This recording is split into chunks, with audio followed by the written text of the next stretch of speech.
Hi மக்களே, வணக்கம். நண்பர்களை குவைத்திலிருந்து பாருங்கள். அம்மா வேலையை முடிச்சுட்டு ஃப்ரீயாக இருக்கும்போது குவைத்தில் வாக்கிங் போகிறீங்களா? அதே பார்க்காது அவ்வளோ திரும்பணும்னா பீச் ரோடு தான்.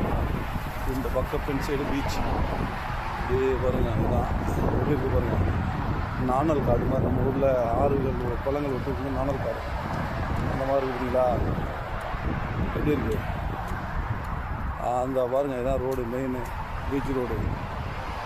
அந்த தெரியுது தான் ஹோட்டல், 5 ஸ்டார் ஹோட்டல் சொல்லுவோம்ல, அந்த மாதிரி. அது இங்கே பெரிய பெரிய குவைத்து, அரபி, வெளிநாட்டுக்காரன் வந்து இங்கே தங்குவாங்க. பக்கத்தில் மாதிரி இருக்குது தேட்டர். ஜூம் பண்ணுற மாதிரி நண்பர்களே, அது வந்து தேட்ரு. அந்த பாருங்கள், ரெட் கலர் திருத போர்டு இருங்க, மறைச்சிருச்சு மரம். அப்படி பாருங்கள், அந்த தெரியுது பாருங்கள், ரெட் கலர் மூவி பேக்கிங் ஊற்றிலா, அதுதான் தேட்ரு. இதான் போயிட்டு லாரி. அப்படியே கொஞ்சம் ஈவினிங் டயத்தில் அப்படியே வாக்கிங் மாதிரி வந்தோம்னா அந்த காற்று கடற்கரை ஒட்டியில் பீச்சு ஒட்டி அப்படியே கொஞ்சம் காற்று அடிக்கும். அப்படியே வாக்கிங் போனோம்னா மனசு கொஞ்சம் அப்படியே ரிலாக்ஸாக அப்படியே போகும். இந்த பக்கம் வீடுங்க, இடங்க, வீடு இதெல்லாம். ஆமாம், ஏத்தமாக இருக்குது ஒரு மெடிக்கல் சென்ட்ரு. இப்போ நான் இருக்கிறது எங்கன்னா சால்மியா, குவைத்தில் வந்து சால்மியான்னு சொல்லுவாங்க. அதுக்கு ஆப்போசிட்டில் ருமோத்தியா அப்படிங்கிற ஒரு மந்தாக்காடு.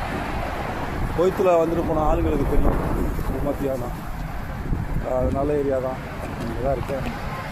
பாருங்கள், நம்ம வாக்கிங் போகிறதுக்காகவே ஒரு மந்தாக்காவுக்கு 2 கிலோமீட்டரில் ஒரு இது மாதிரி போட்டு, ஒரு கார்டன் மாதிரி போட்டுருப்பாங்க மக்கள் வாக்கிங் போகிறதுக்காக. பாருங்கள், தெரியுதுங்களா? ஒரு ஆள் போகிறதுக்குள்ள மக்கள். இது அங்கே ஒரு லேடிஸ் வராங்க. இது கூட பாருங்கள், நம்ம ஊரில் பஸ்ஸு போகிற மாதிரி ஒரு ரோடு தெரியுதுங்களா? கிராமப்புறங்கள்லாம் இருக்குள்ள ரோடு. கிராமப்புறத்தில் இருக்கும் குண்டு குழியுமாக இருக்கும். இங்கே அப்படி இல்லை பாருங்கள், பலன்னு வடிவில் ஐயா சொல்லுவார்ல,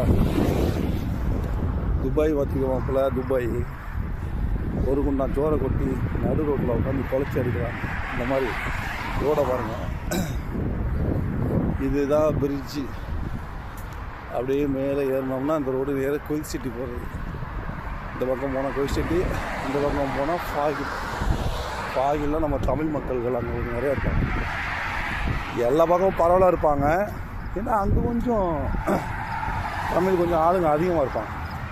ஆமாம், பாருங்கள் எவ்வளோ பேர் பில்டிங்லாம் இருக்குது. ஓகே, அடுத்த நாடாக வீடியோ போடும்போது நல்ல வீடியோவை எடுத்து போடுறோம். சும்மா ட்ரை பண்ணேன், பிடிச்சிருந்தா லைக் பண்ணுங்கள். ஓகேவா? ஓகே நண்பர்களே, வணக்கம், நன்றி.